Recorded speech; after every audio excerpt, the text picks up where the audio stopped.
Hello and welcome to Byju's IAS. Welcome to Daily Quiz. When we launched this initiative on 2nd of January this year, I told you that we are coming up with lots and lots of initiatives to help our students. One such initiative was launched yesterday, Byju's IAS Interview Guidance Program. In the first episode, we invited the former chairperson of the UPSC, Professor D.P. Agarwal.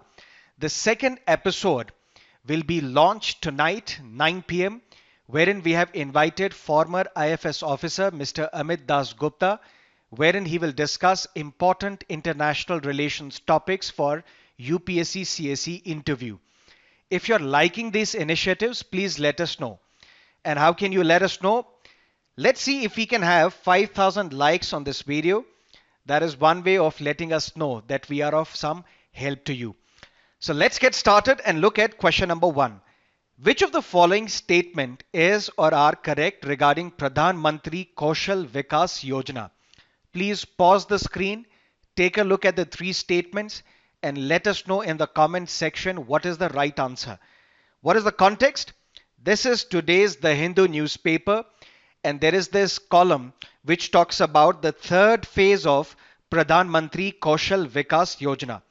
Statement number 1, Pradhan Mantri Kaushal Vikas Yojana is the flagship scheme of the Ministry of Skill Development and Entrepreneurship implemented by National Skill Development Corporation. Statement number 2, training partners, those who will train and impart skill development. They are mandated to organize Kaushal and Rozgar Melas every 6 months for providing placement assistance to those who have been certified under this program. And statement number 3, the scheme only focuses on individuals without any skills. And basically this scheme excludes those with a certain set of skills or with prior learning experience. Only statement 1 and statement 2 are correct. Why? Because this scheme also talks about those who have prior learning experience as well, who are with certain set of skills as well. That means this scheme is not only talking about those without any skills, but also those with certain set of skills, those with prior learning experience as well. That is why statement 3 is incorrect. B, 1 and 2 is the right answer. Now let's look at question number 2. Select the order of precedence of the following gallantry awards. The top ranked gallantry award is Paramveer Chakra, then Ashok Chakra, then Mahavir Chakra, then Kirti Chakra, then Veer Chakra, and then the last one, Shaurya Chakra. So A, 1, 2, 3, 4, 5, 6 is the correct answer. If you want to memorize all these 6 gallantry awards, for that please use this acronym PM Vikas. Our Honorable Prime Minister believes in Sabka Saath, Sabka Vikas. So Prime Minister believes in Vikas, Paramveer Chakra, Mahavir Chakra, Veer Chakra, Kirti Chakra, Ashok Chakra and Shaurya Chakra. What is the context? Colonel Santosh Babu was awarded Mahavir Chakra.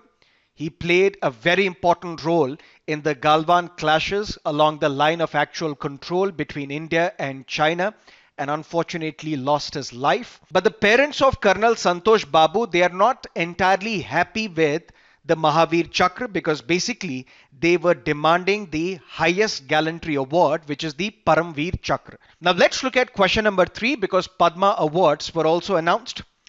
This is the award and this is the criteria on the basis of which the award is given. For exceptional service or performance of the highest order in any field of human endeavor. Which is the award? It is Bharat Ratna. Distinguished service, for that we have Padma Shri. Distinguished service of higher order, for that we have Padma Bhushan. And exceptional and distinguished service, for that we have Padma Vibhushan. These 3 are Padma Awards.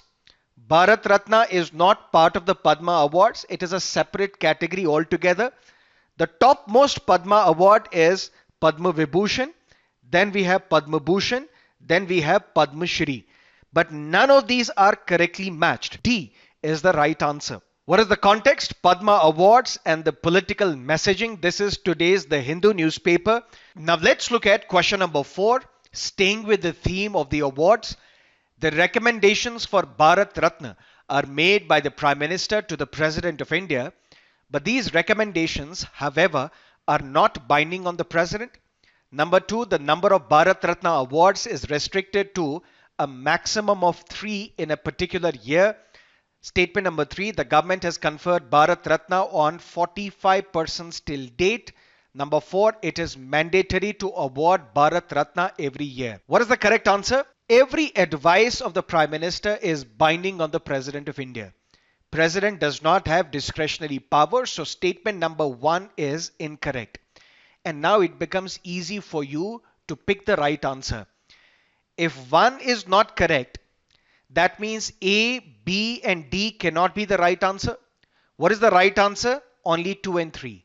That means the maximum number of Bharat Ratnas that can be awarded in a particular year is fixed at 3. The government has conferred Bharat Ratna on 45 persons till date. That means 2 and 3 is the correct answer, and it is not mandatory to award Bharat Ratna every year. Now let's look at question number 5. In which of the following areas can the blockchain technology be used? Number 1, secure sharing of medical data, music royalties tracking, cross-border payments, voting mechanism, cryptocurrency exchange. Select the correct option from below. And blockchain technology can be used in all of these areas. And such types of questions are asked by the UPSC. Because if you look at Prelims 2020 question paper, there was a similar question asked. Consider the following activities.